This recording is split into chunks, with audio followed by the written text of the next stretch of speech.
Վերդիկտը ինքնին արդեն հիմք է տալիս, որ բողոքը ներկայացնենք վերաքննիչ դատարան,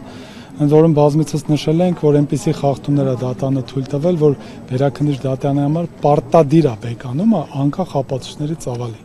Այսինքն նույնիսկ վերաքննիչ դատարանը չպետք է նայի ապացույցներով հիմնավորվում է թե չէ, օրինակ ընդդատության կանոնների խախտումը ինքնին օրենքում ուղիղ գրած է, որ պարտադիր բեկանման հիմք է հանդիսանում։ Մնացած խախտումները եւս, հետեւաբար մենք այս առումով միանշանակ ներկայացնելու ենք։ Բաժի մասում կտեսնենք ինչ է որոշում, նաեւ այդ մասով բնականաբար, եթե հանկարծ նշանակի այնպիսի պատիժ, որով օրինակ մենք տեսնում ենք դատախազը միջնորդեց 2 տարի 6 ամիս։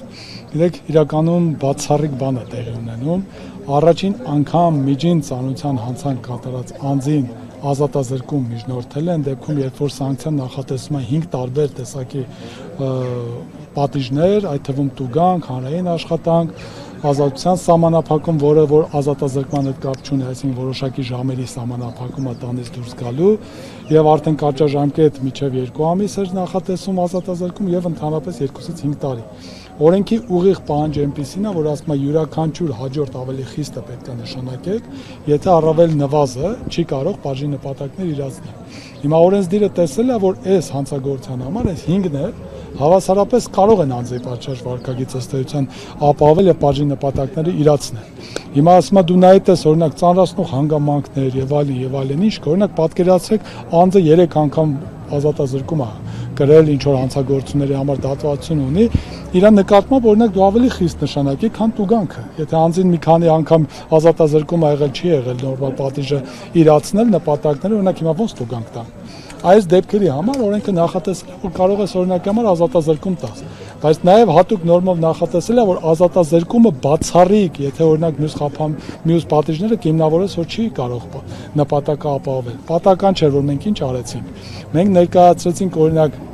երևի թե միակն է դա, կամ առնվազն 2018 թվականից հետո Վազգեն Մանուկյանի վերաբերյալ գործը, որտեղ նույն հոդվածով անձին մեղադրում էին եւ ընդ որում նորից առաջին անգամ միջին ծանրություն, որևէ ծանրացնող հանգամանք չկա, բազմաթիվ պատիժների մեջ է դատանը այն ժամանակ տուգանք է նշանակել 400,000 դրամ։ Բայց այն ժամանակ օրինակ կարճաժամկետ ազատազրկումը չկար, ազատության սահմանափակումը չկար, ստել ավելի մեծացրել է ծավալը։ Հիմա այդ ինչից որոշեց դատախազը, որ պետք է գա հատկապես ազատազրկում, մի հատ էլ 2.5 տարի։ Ականաչ չէ, որ սա նորից քաղաքական էս բնույթի հետապնդման շարունակությունն է, սա կոնկրետ հանձնարարություն է։ Հակառակ դեպքում բացառվում է որևէ այլ գործով գալ եւ նման միջնորդություն անել։ Մենք ցույց տվեցինք նաև այլ միջին ծանրության հանցագործությունները, որ պրակտիկան այնպեսին է, որ ազատազրկում չի նշանակում։ Եթե այսքանից հետո պետք է դատանը նաև այս խախտումը անի, այս ապօրինությունը անի, ուրեմն իր մեղքի իր մոտ ինչ ասեմ։ Սարգսյան, տեսեք, հանրային շրջանակներում այսպիսի խոսակցություններ են պատտվում Սրբազանի առողջական վիճակի մասին, որը ասում են, որ բարվոք չէ եւ գուցե անհամատեղելի է լինի կալանք է։ Ձեզ նման տվյալներ հայտնի են եւ ինչու գործում տեղ չեն գտել։ Ուրեմն այսօր մեր գործընկեր Արա Զորաբյանը ներկայացրեց, որ Սրբազանը ըստ էության մեզ թույլ չի տվել, որպեսզի մեղմացնող հանգամանքներ վկայակոչենք, իսկ առողջականը դա մեղմացնող հանգամանք է,